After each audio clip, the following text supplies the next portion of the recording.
오늘 여러분들과 함께 대형박물관에서 성경과의 다윗 언약을 정리하려고 합니다. 다윗 언약이 이해되시면 다윗부터 예수님까지의 흐름과 의미가 잡히리라고 생각을 합니다. 우선 언약이라는 말을 우리는 아주 흔하게 하는데요. 언약이라는 말은 단순한 약속이 아니라 쌍방 간에 반드시 이행해야 되는 약속을 말하는 것으로서 약속을 어길 경우 법적인 구속력을 갖게 되는 계약과 같은 겁니다. 그래서 동물을 갈라서 언약을 맺는 행위는 이것을 뜻하는 거죠. 약속을 어길 경우 이 동물처럼 그렇게 될 각오를 하고 맺는 약속을 언약이라고 합니다. 그러므로 하나님이 언약을 먼저 체결하셨다는 것은 곧 하나님이 절대로 약속을 어기지 않고 자신의 이름을 걸고 그것을 지키겠다는 그러한 결단을 말할 때 하나님은 언약이라는 단어를 사용합니다. 그렇다면 궁금한 것은 이것입니다. 첫 번째, 하나님은 왜 언약을 맺으셨을까요? 그리고 두 번째, 어떤 언약을 맺으셨을까요? 그리고 세 번째, 그 언약은 지금 우리와 무슨 관계일까요?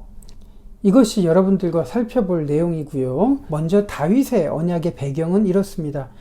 출애굽을 한 이후에 광야에서부터 하나님의 임재를 상징하는 것은 하나님의 언약궤인데 다윗이 왕국을 이루고 난 이후에 이 언약궤가 블레셋에게 빼앗겼다가 다시 이스라엘 진영으로 되돌아옵니다. 이때 다윗은 이런 생각을 해요. 나단 선지자에게 이렇게 말합니다. 나는 백향목 궁에 살거늘 하나님의 궤는 휘장 가운데 있도다. 다윗의 생각은 이겁니다. 자신은 화려한 왕궁에 있는데 하나님의 임재를 상징하는 언약궤는 성막의 휘장 안에 있으니까 되게 미안한 거죠. 그래서 나단 선지자에게 하나님이 거하실 성전을 만들려고 말합니다. 그때 나단 선지자도 그러자고 말을 해요. 그때 하나님은 나단 선지자에게 나타나서 이렇게 말하면서 다윗에게 전하라고 말을 하십니다. 어떻게 사람이 나를 위해서 집을 만들 수가 있겠느냐? 내가 40년 동안 광야 생활을 하면서 성막 안에 있었지만 왜 나를 위해서 집을 만들지 않냐고 너희들에게 뭐라고 했던 적이 있느냐? 이렇게 말씀을 하셔요. 그러면서 오히려 하나님이 다윗에게 약속을 해주시는데 이것이 다윗 언약입니다. 첫 번째, 네가 가는 곳마다 함께 해주겠다. 그래서 너를 원수로부터 지켜주겠다는 약속이고요. 두 번째 언약은 내가 너를 위해서 집을 짓겠다. 세 번째, 너의 후손이 나올 것인데 그 후손이 그 나라를 세워서 이 집을 건축할 것이다. 이것이 다윗의 언약이고 다윗 이후의 왕들과 선지자들이 늘 기억을 했던 것이 이 다윗 언약입니다. 그렇다면 하나님은 왜 이 언약을 세웠을까요?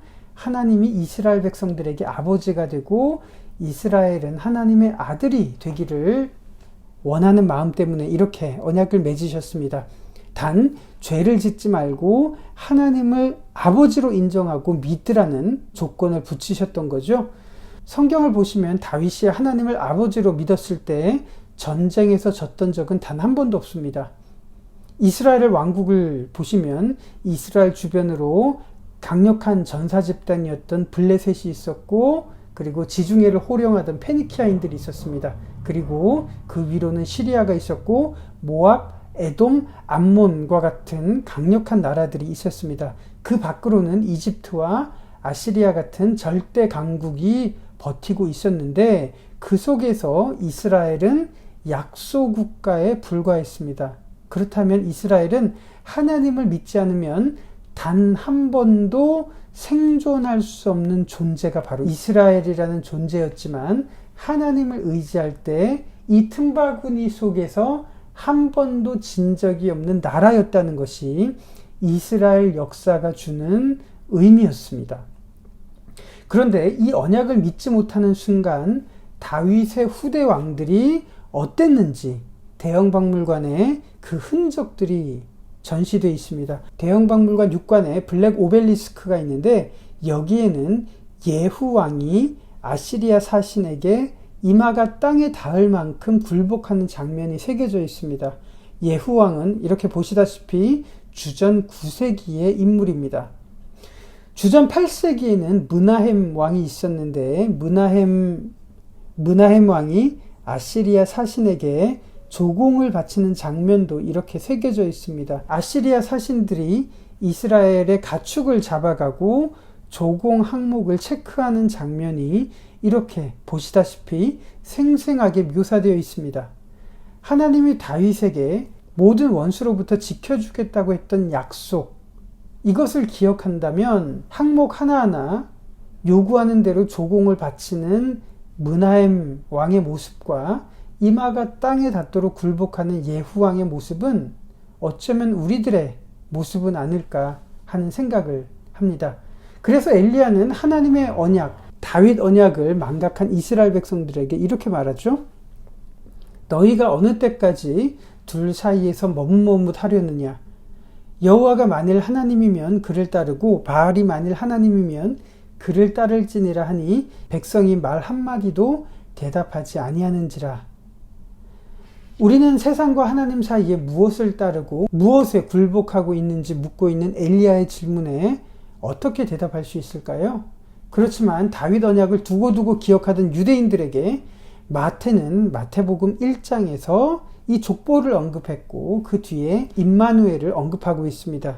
어떤 의미일까요? 하나님은 다윗에게 이렇게 말씀하셨죠. 네가 가는 곳마다 내가 너와 함께하고 너를 원수로부터 지켜주겠다. 내가 너를 위해서 집을 세우겠다. 너의 후손이 그 나라를 세워서 집을 건축할 것이다 라고 약속을 하셨는데, 하나님을 의지했을 때 실제로 강대국 틈바구니에서 생존을 했지만 의지하지 않았을 때 아시리아, 바벨론, 페르시아에게 멸망을 당했던 것이 이스라엘 역사죠.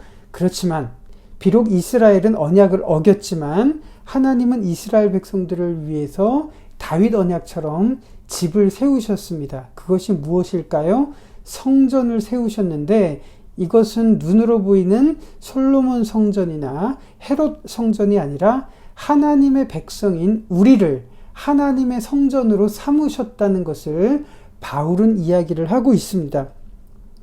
바로 예수님 자신을 희생하시고 우리를 구원하셨기 때문에 우리를 성전으로 삼으시고 그 속에 하나님께서 임재하셨다는 이 엄청난 사건, 다윗 언약이 실현됐던 이 사건을 마태도, 베드로도, 바울도 신약 성경에서 언급하고 있는 사실입니다. 그래서 마태는 족보를 통해서 다윗의 후손에서 정말 메시아가 오셨고 그 메시아가 우리와 함께 하신다는 그 다윗의 언약의 실체가 임마누엘이라는 것을 이렇게 말하고 있습니다.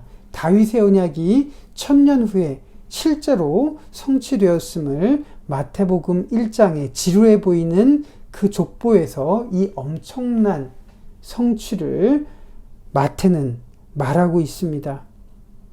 다윗의 언약을 정리해 보도록 하겠습니다. 하나님은 왜 언약을 맺으셨을까요? 하나님이 우리의 아버지가 되고 우리는 그분의 자녀가 되기를 원해서 하나님께서는 언약을 세우셨습니다. 어떤 언약을 세우셨을까요? 예수 그리스도를 통해서 집을 세우실 것인데 우리 속에 하나님께서 거하신다는 그 언약이죠. 임마누엘로 성취됐습니다.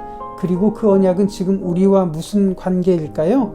다윗과 함께 하셨을 때 말도 안 되는 현실 속에서 승리를 주셨던 것처럼 지금도 하나님의 언약을 기억하고 믿는 우리들에게 하나님께서는 매 순간순간을 붙드시고 인도하고 계시리라고 믿습니다. 임마누엘 하나님이 여러분들과 지금 이 순간에도 함께 하실 겁니다. 마지막으로 다윗의 언약을 언급한 내용 중에서 사무엘하 7장 9절을 인용하고 마치겠습니다. 이 언약이 여러분들의 현실을 지탱하고 유지하는 그런 언약이 되시기를 진심으로 축복합니다. 내가 가는 모든 곳에서 내가 너와 함께 있어 내 모든 원수를 내 앞에서 멸하였은즉 땅에서 위대한 자들의 이름같이 내 이름을 위대하게 만들어 주리라.